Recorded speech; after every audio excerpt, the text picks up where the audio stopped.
Muito bem, nós estamos no nosso estudo sobre atitudes de perseverança. Nós começamos semana passada a refletir um pouco sobre isso.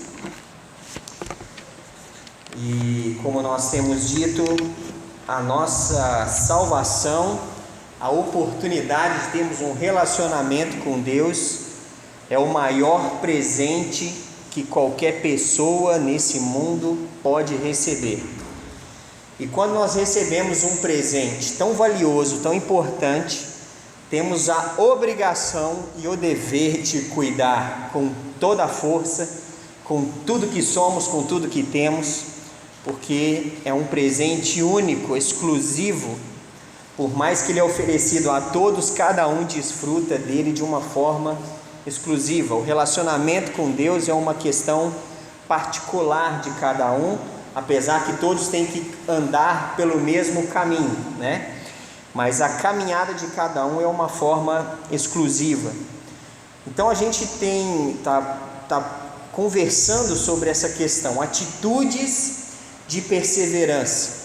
Jesus disse lá em Mateus 24:13, é um versículo simples que eu encorajo todos a decorarem: aquele, pois, que perseverar até o fim, esse será salvo. Então nós temos a responsabilidade de perseverar. Se conhecemos Jesus, conhecemos e entendemos o plano dele de salvação, tomamos a nossa atitude de, pela fé, apropriar essa obra que Jesus fez na cruz sobre nós, recebemos Jesus como Senhor, Salvador da nossa vida, temos então a responsabilidade de andar no caminho estreito, continuar nesse caminho, perseverar nesse caminho até o fim, independente das coisas que acontecerem, independente se vai ser fácil, não vai ser fácil, se vamos ter companhia, se não vamos, se vamos ter dinheiro, se não vamos, se vamos ter saúde ou se não vamos, independente de qualquer coisa, temos uma responsabilidade e um objetivo a chegar, né? Que é manter a nossa fé intacta até o fim dos nossos dias nesse mundo. E nós falamos sobre 3 atitudes de perseverança que nos ajudam a perseverar semana passada, que foi que nós devemos congregar. Em Hebreus 10:25, que lembra-se que fala lá: não deixemos de congregar como é costume de alguns, antes façamos admoestações, e tanto mais quanto vedes que o dia se aproxima. Então congregar é um ato fundamental para nos ajudar a perseverar, porque juntos nós desenvolvemos laços, conhecemos histórias de outras pessoas que nos edificam, nos ajudam, e os laços de amizade, de irmandade nos ajudam a continuar em períodos difíceis. Temos pessoas que oram conosco e por aí vai. Eu não vou repetir tudo que eu falei semana passada, né? Mas o princípio é esse. A segunda atitude foi não se envolver com o pecado. Nós falamos lá em 2 Pedro, no capítulo 2, que nós não podemos nos permitir a voltar para aqueles caminhos antigos pelos quais Jesus nos resgatou deles, que ele tem que ficar no nosso passado. Pecado na vida daquele que anda com Deus tem que ser um acidente, não um hábito. Se o pecado é hábito na vida das pessoas, significa que elas não entenderam ainda o Evangelho, não entenderam por que Jesus morreu na cruz. Tem gente que acha que Jesus foi um revolucionário e ele morreu por causa da sua revolução. Não, Jesus morreu porque tinha que alguém, de forma o justo pagar pelo injusto, porque nós não podemos nos salvar, só apenas alguém perfeito, e só Jesus pôde fazer isso. Então ele viveu, morreu e ressuscitou para que a gente fosse livre do poder do pecado, da culpa do pecado e do salário do pecado, que é a morte. Então se envolver com o pecado não ajuda no processo de perseverar, nós temos que deixar o pecado de lado. E a terceira atitude que falamos semana passada, muito séria, muito importante, que nós, como atitude de perseverança, nós não podemos guardar mágoa. A mágoa, como nós lemos, ela ela gera, ela brotando, ela cria uma raiz que ela contamina a si própria e contamina outras pessoas. A gente tem que aprender a perdoar, e realmente perdoar. Da mesma forma que Deus nos perdoa, devemos perdoar outras pessoas. Então foram as 3 atitudes de perseverança que nós refletimos, e agora temos mais algumas. A próxima atitude, a quarta, está no livro de João. Nós lemos esse texto já outro dia, João capítulo 15.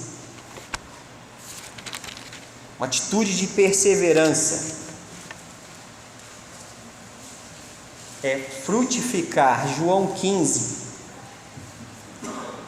15, versículo 2, ele fala o seguinte: todo ramo que estando em mim não der fruto, ele o corta, e todo que dá fruto limpa, para que produza mais fruto ainda.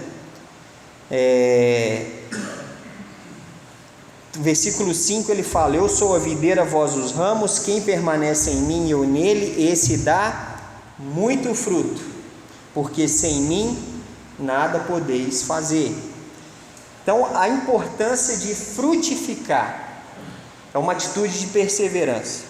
Para eu frutificar, para eu desenvolver coisas na presença de Deus, desenvolver atitudes, eu preciso permanecer na videira. Então eu tenho que estar ligado com a minha intimidade com Jesus cada vez maior, mais forte. Minha intimidade, meu relacionamento com Deus através de Jesus tem que estar bem íntimo, bem ligado. E qual que é uma forma óbvia e clara que a gente consegue aumentar a intimidade com alguém? Como? Só tem um jeito. Hein? Se aproximar, passar mais tempo. A gente só conhece alguém se a gente passa tempo com esse alguém. Então, a gente precisa entender que isso é uma prioridade, é uma responsabilidade. Se eu quero perseverar até o fim, eu tenho que passar tempo com quem eu tenho que estar junto até o fim. E como eu vou gerar frutos, não sei se você já reparou, mas eu vejo isso muito em casais. Eu vejo alguns casais que eles são tão ligados um ao outro, conseguiram entender bem, desenvolveram bem o seu relacionamento, que um começa a se parecer com o outro.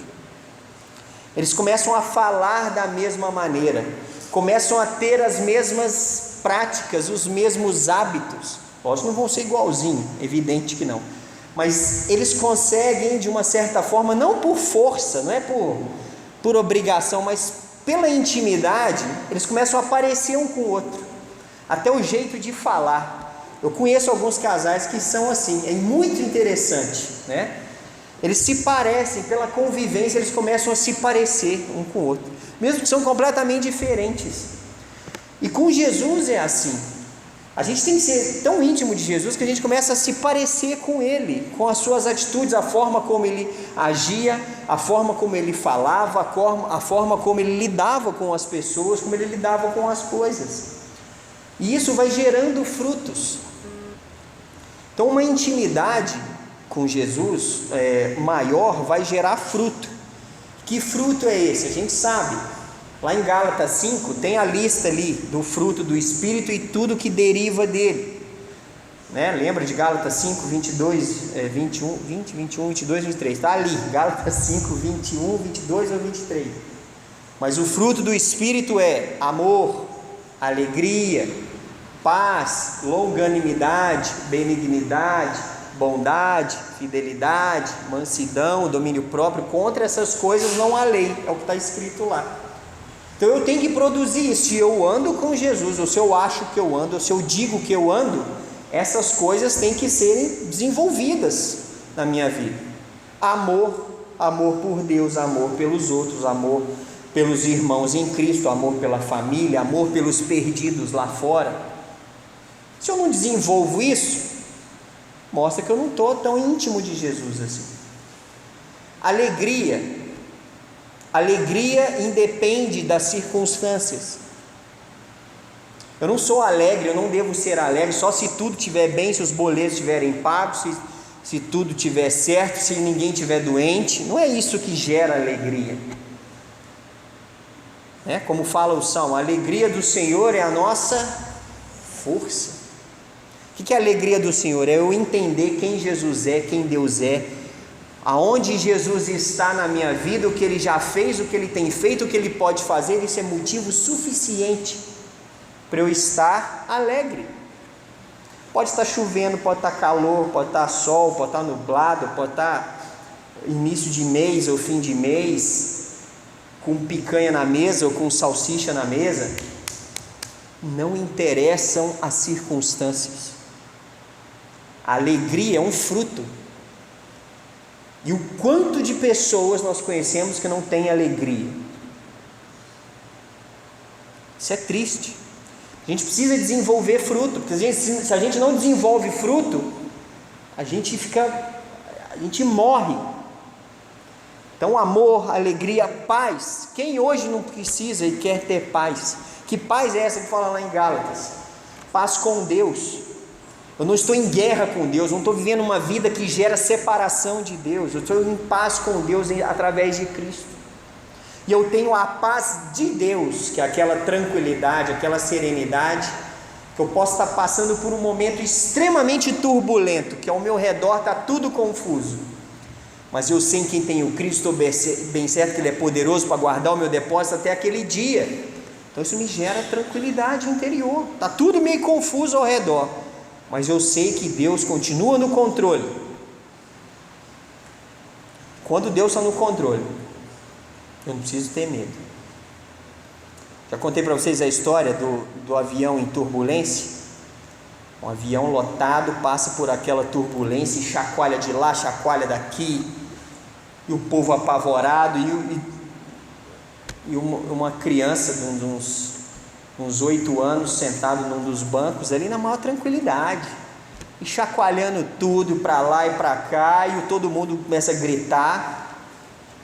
Aí um homem que estava do lado da criança, estava vendo a criança brincando, nem aí o que estava acontecendo, chacoalhando, levantava, abria a porta do compartimento de bagagem, aquela confusão.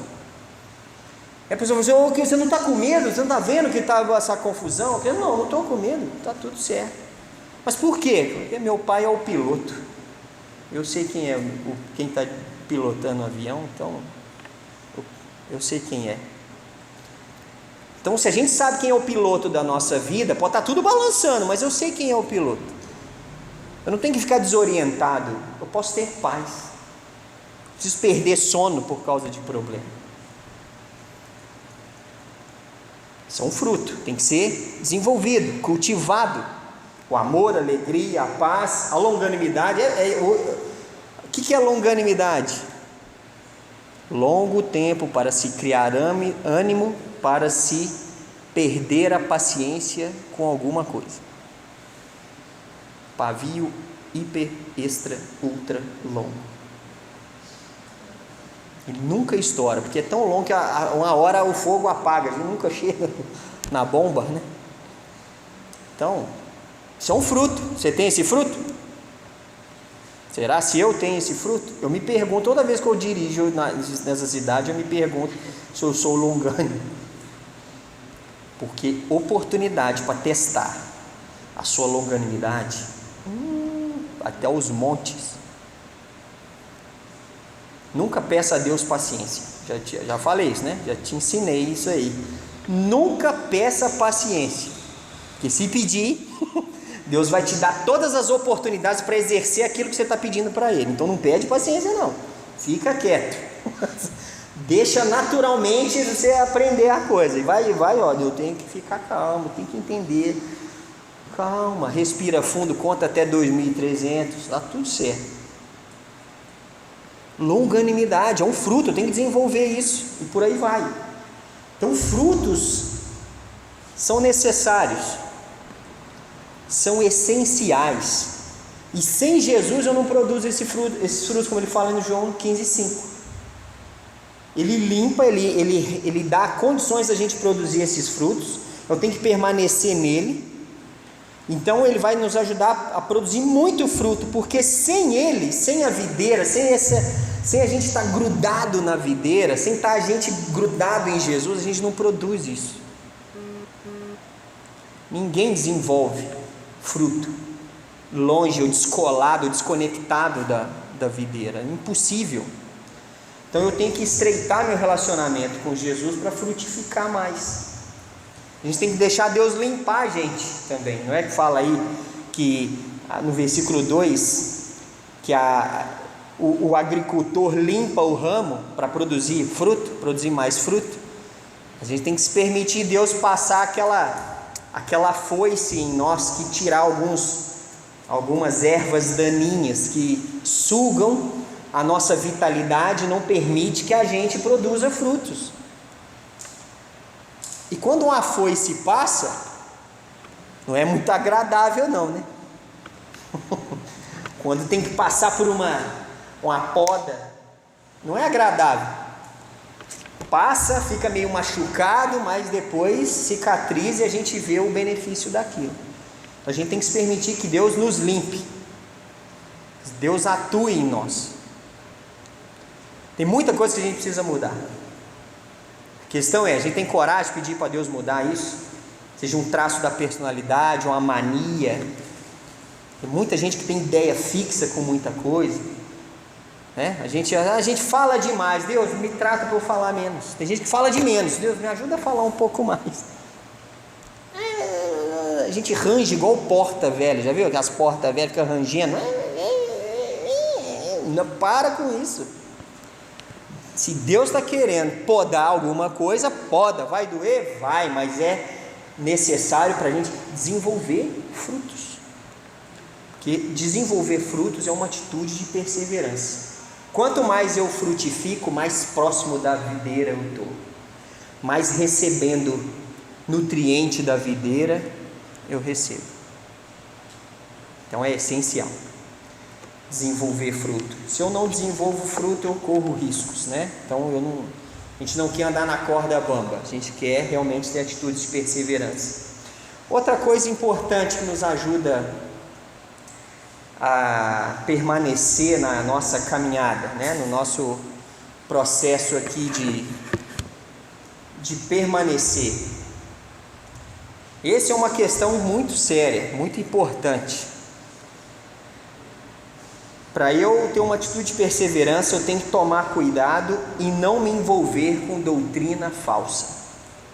Doutrina falsa é um perigo. É o famoso lobo vestido de ovelha. Então vamos ver uns versículos aqui. Vamos ver aqui o primeiro em Gálatas, capítulo 1. Gálatas, capítulo 1.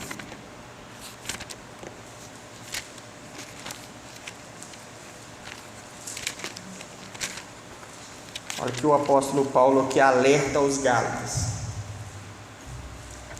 Vamos ler aqui dos versículos 6 ao 9. Admira-me que estejais passando tão depressa daquele que vos chamou na graça de Cristo para outro evangelho, o qual não é outro, senão que há alguns que vos perturbam e querem perverter o evangelho de Cristo. Mas ainda que nós, ou mesmo um anjo do céu, vos pregue evangelho que vá além do que vos temos pregado, seja anátema. O que é anátema? É maldito, amaldiçoado. Assim como já dissemos, e agora repito, se alguém vos pregue evangelho que vá além daquele que recebestes, seja anátema. Isso aqui é sério. Então, outro texto que fala aí sobre essa questão, 2 João, lá para o finalzinho da Bíblia, antes de Apocalipse um pouco, tem lá 2 João, depois de 2 Pedro, tem 1 João, vem 2 João, versículos 10 e 11.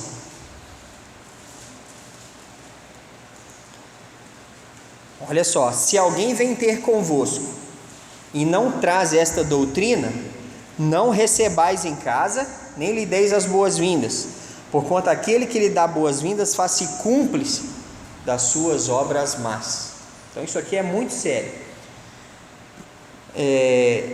Eu sei que existe uma infinidade de meios de muitas pessoas entenderem o que está escrito na Bíblia. Eu sei disso. Mas o interessante é que a Bíblia própria se interpreta. A Bíblia não são um conjunto de livros isolados. É um conjunto de livros que entendendo um conjunto com o outro, você entende o conjunto total. Então a própria Bíblia se auto-interpreta. Então, para eu entender muita coisa que está no Velho Testamento, eu recorro ao Novo. Muita coisa do Novo, eu recorro ao Velho. E para eu entender coisas do Velho, eu recorro ao próprio Velho Testamento em outras partes. Só que muita gente, por má fé, deturpa essas coisas. Deturpa a palavra para o próprio benefício. E a gente tem que ter muito cuidado. Muito cuidado. E como é que você descobre uma doutrina falsa? É muito fácil. Eu já contei essa história, que eu tinha um tio, meu tio já falecido, ele trabalhava no Banco Central. E vira e mexe a gente perguntava para ele sobre questão de nota falsa e tal, né? Ele conhecia, pegava a nota e falava os detalhes de uma nota ali para a gente saber se ela era falsa ou não era. Mas tem um princípio muito simples para descobrir como saber que uma nota é falsa. É só você conhecer muito bem a nota verdadeira. Conhecendo a nota verdadeira, a falsa, você vai pegar, bater o olho, você vai identificar que ela é falsa. E esse princípio é magnífico, porque é assim que a gente descobre falsa doutrina. Como que eu descubro uma falsa doutrina?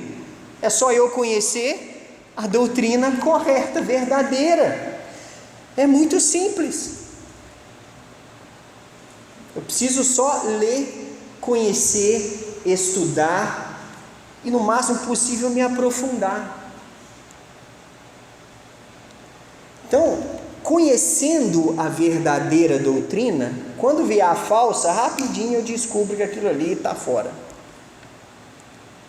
Agora, quem não gosta de ter contato com a palavra, isso vai ser presa fácil para os lobos travestidos de ovelha.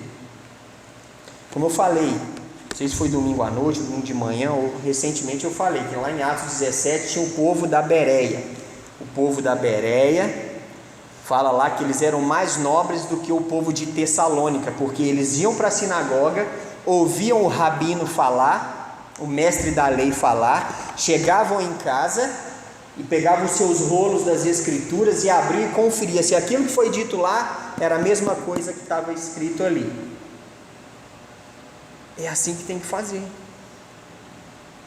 Por isso que eu acho que todo mundo tem que trazer sua Bíblia para cá e ler. Trazer a Bíblia para a igreja já virou algo que hoje em dia quase que você não vê acontecer, porque tem a bendita Bíblia no celular. Mas nem a Bíblia no celular o povo está lendo. A preguiça é tanta, desculpa, mas eu acho que é preguiça. Me desculpe se você não acha que é, mas eu acho que é muito preguiça de trazer uma Bíblia para a igreja, pelo menos trazer a Bíblia para a igreja. Tem que trazer, gente, a gente não pode perder o hábito de pegar, de ler, de marcar, de estudar, de escrever na beiradinha. Que às vezes a gente fala tanta coisa, a gente pega significado de termos, de palavras, e isso passa batido. Não, mas eu tenho no celular. Quanto tempo você passa lendo a Bíblia no seu celular? É mais tempo ou é tempo equivalente ao que a gente passa em rede social? A gente passa 3 horas no bendito WhatsApp, mas a Bíblia no celular só abre no domingo ou na quarta e olha lá. E depois a gente quer ficar imune à falsa doutrina. Aí alguém chega pra gente e fala assim: Deus mandou te falar isso. Não, porque ser salvo precisa fazer isso, fazer aquilo e papapá. E a gente não sabe, porque a gente não tem base. A gente não lê, a gente não estuda, a gente não guarda nada. A Bíblia virou um objeto de decoração na igreja, para marcar o seu lugar. Isso é inadmissível. Ah, mas eu tenho mais Bíblia em casa. Que bom, leva ela para passear, traz da sua casa, leva de volta. A sua Bíblia gosta de andar junto com você, ela te ama. Ela não gosta de ficar abandonada no banco da igreja a semana inteira. Isso a gente tem que entender isso. Só vamos ficar protegidos de falsa doutrina, porque falsa doutrina desvirtua o povo do caminho da verdade. É o que Paulo falou para os Gálatas lá. Paulo falou: eu estou admirado que vocês estão rapidinho passando do evangelho verdadeiro para um outro evangelho, que não existe outro. Na verdade é uma deturpação do verdadeiro. E ele fala: ainda que eu mesmo, o próprio apóstolo Paulo fala, se eu, Paulo, vier aqui falar com vocês coisas diferentes do que eu já falei, do que está escrito, eu tenho que ser amaldiçoado. Paulo fala: anátema, seja anátema, maldito, amaldiçoado. Ele fala: ainda que venha um anjo do céu, pode ser um anjo do céu, uma aparição misteriosa, chega aqui, aparece uma criatura reluzente e fala: eis que trago um novo evangelho. Você repreende em nome de Jesus, não tem outro evangelho, é só um. Já existe o evangelho, já foi feito, já foi vivido, já morreram por isso. Não tem que inventar mais moda, está escrito. Eu tenho que conhecer o que já existe, não é ficar inventando moda com coisa nova. O povo cansa do que é básico e fica inventando moda. É teologia não sei do que, é teologia não sei da onde, fica se criando teologia, sendo que não existe outras teologias, é uma teologia bíblica e ponto. Só que a gente é preguiçoso, a gente não gosta de parar, de ler, de estudar. Ah, não vou ler números lá na Bíblia, não, só tem nome, só tem número, nome, genealogia. A gente não é meio preguiçoso? Pode falar, né? A gente é um pouquinho preguiçoso. Às vezes a gente tem que assumir que a gente é muito preguiçoso. Todo início de ano a gente fala: gente, vamos ler a Bíblia toda em um ano, hein? Estou nem falando para estudar, estou falando para ler 4 capítulos por dia, só a gente termina de ler a Bíblia em um ano. Passamos o cronograma. Não vou nem perguntar quem está seguindo o cronograma, vou nem perguntar, mas deixa a consciência aí te encorajar melhor, né? Ah, já está aí, acabou fevereiro, agora não dá mais tempo. Meu amigo, não dá mais tempo? Dá tempo sim. Só ao invés de ler 4, você vai ter que ler uns 5 para dar tempo, né? Recuperar, mas dá. A gente precisa. A única forma da gente não cair nas mentiras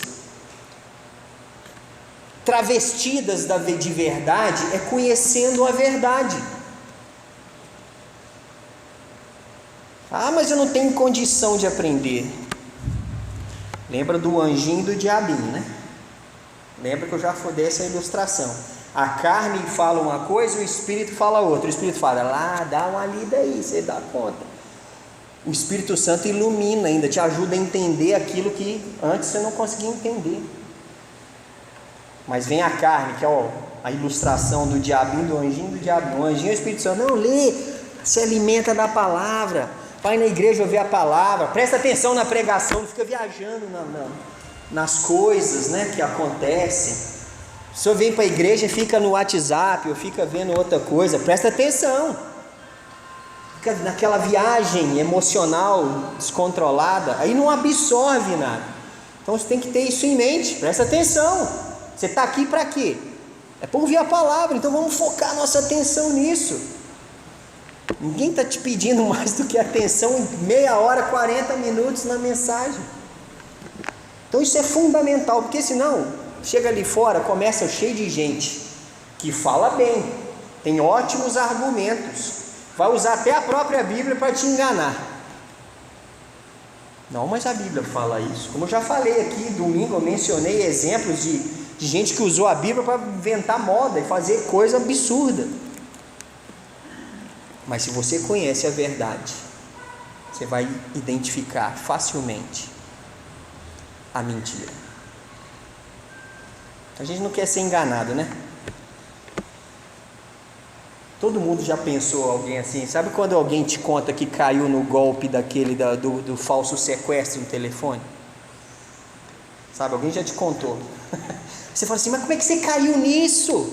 Como é que você caiu nisso? Não é possível. Aí um belo dia a pessoa que falou, não é possível que você caiu nisso, ela cai. Porque ela não está atenta, não está ali entendendo certas coisas, está muito no flutuante. E a gente que conhece a verdade ou quer viver a verdade, não pode viver desse jeito, não.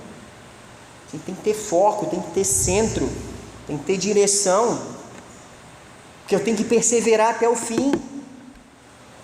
Eu não posso ficar acreditando em tudo que todo mundo chega para mim, Deus falou isso, Deus falou aquilo, assim, agora Deus está falando desse jeito. Deus não está falando de outro jeito, o jeito que Deus fala é o mesmo, desde o início.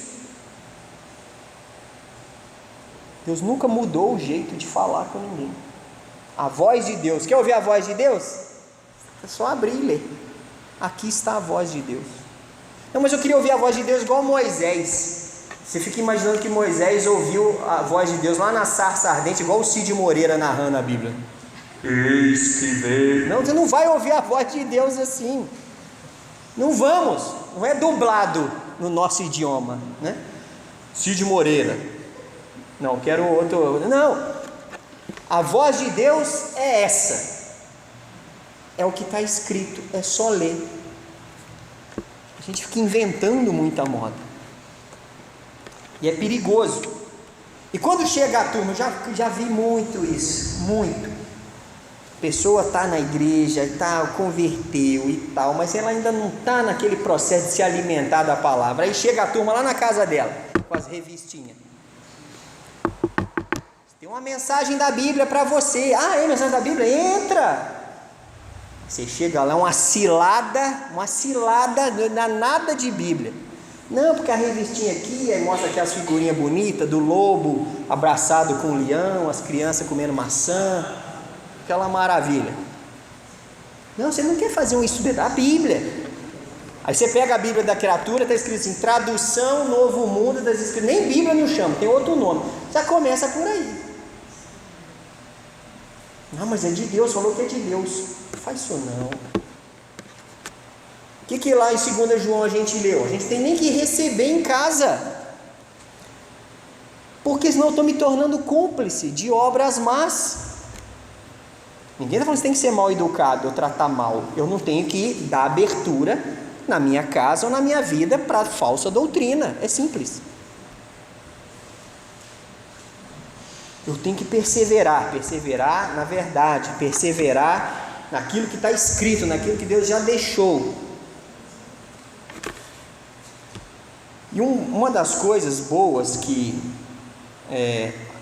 agora a gente puxa um pouco a sardinha para o nosso lado, né? Cada denominação tem a sua maneira de instruir os seus líderes, né?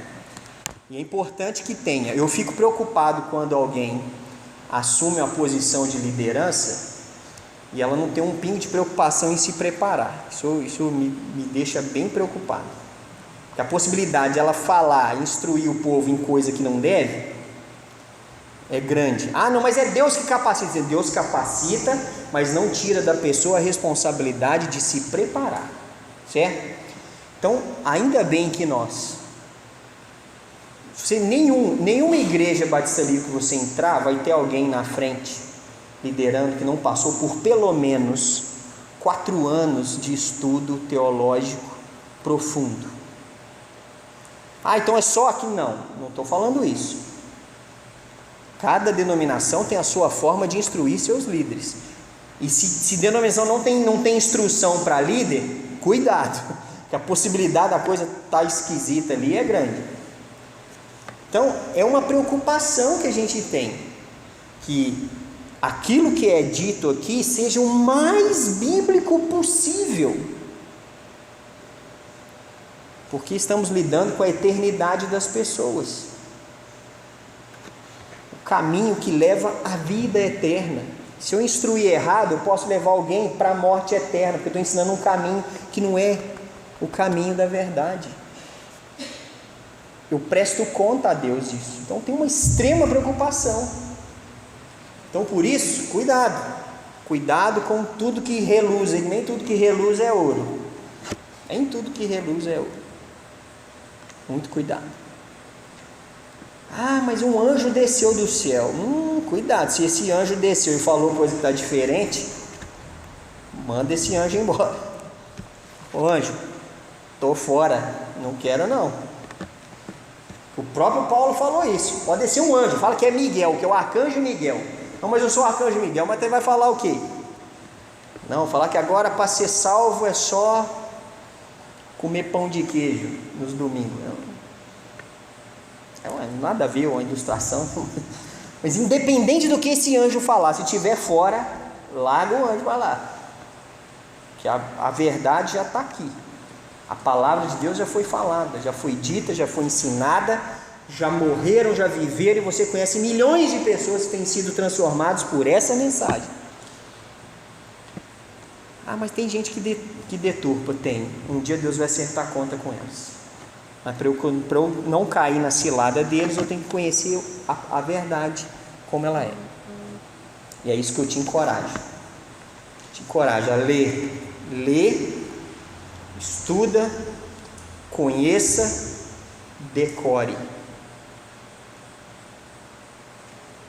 Comece com um versículo pequeno. É um versículo bom para você decorar? Jesus chorou. Eu não sei nem a referência, mas o versículo eu decorei. Está em João. Ah, não consigo decorar. Você não consegue decorar Jesus chorou? Consegue. 1 Tessalonicenses 5,17. Orai sem cessar. Você não consegue decorar? Consegue. Basta que você se empenhe um pouquinho. Você vai ver que tudo é possível ao que crê. Não é? Isso também não está escrito? Tudo posso naquele que me fortalece. Filipenses 4,13. Tudo posso naquele que me fortalece. Inclusive, decorar um ou outro versículo. Então, tudo é possível. Então, atitudes de perseverança. Porque se eu não conhecer a verdade, eu não persevero. Lembra da parábola dos 4 solos, né? Semeador, parábola do semeador. Semeia num terreno, a terra era fraca, a mensagem logo morreu. O outro solo caiu, rapidamente frutificou, mas não tinha raiz e morreu. Então, mas tem o bom solo, aquele que a palavra caiu, frutificou a 30, 10, 30, 100 por 1, porque encontrou raiz, desenvolveu. Então a palavra tem que desenvolver na sua vida. Não existe forma de desenvolver palavra se a gente não ler, não conhecer, não aplicar, não viver, não abrir mão de coisas para fazer o que está escrito. E Jesus nos ajuda, que Ele fala: sem mim nada podeis fazer. Amém? Na quarta que vem tem uma última atitude muito importante de perseverança que a gente vai ver. Então não perde de jeito nenhum. Hoje a gente entendeu que eu não posso deixar de frutificar. Para eu ser perseverante eu tenho que frutificar, e não posso me envolver com falsas doutrinas. E como eu reconheço a doutrina falsa, conhecendo a verdadeira eu identifico a falsa. Amém? Amém, amém. Você tem que ler a Bíblia agora. Pô, que coisa. Amém, gente. Vamos perseverar, vamos animar. É a vida eterna em direção a Jesus. Ele nos limpa, Ele nos ajuda a caminhar, Ele faz tudo, me ajuda a gente em tudo. Vamos animar, gente. Amém? Amém. Aí, agora sim, agora a turma compreendeu.